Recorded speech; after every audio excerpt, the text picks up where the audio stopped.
We have an incredibly powerful tool to fight climate change. It's called the Zero Carbon Grid, and it enables everything.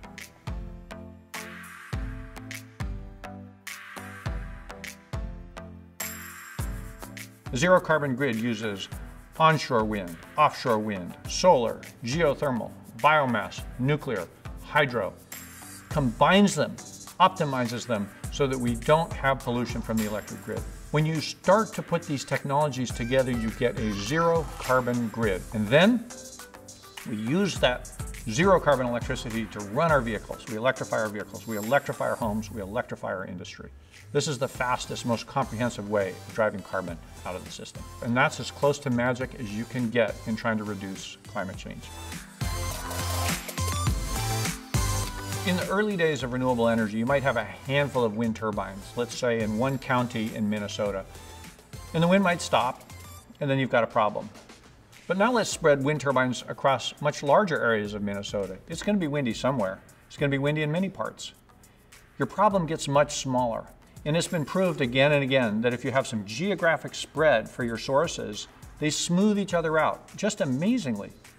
So now spread the resources across the country with onshore wind, with offshore wind, with solar, and hook them together. And you really begin to solve the problem just by doing that.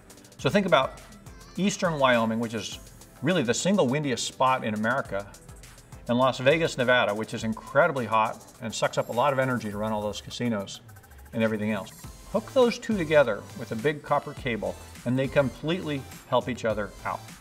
The incredible winds in Wyoming can help during the hottest days of summer down in Las Vegas. And when Wyoming needs extra electricity because it's so cold, those solar panels in Las Vegas can help do the trick. It's already projected that California is going to have excessive zero carbon energy in the middle of summer for about 6 hours a day in the not too distant future. I think that's what you would call a high quality problem. Too much, incredibly cheap, carbon-free electricity. I'm pretty sure we're going to find a good use for that, especially if the grid's all put together. So what are the obstacles to this zero carbon grid? The people that have the old power plants will fight as hard as they can to protect them.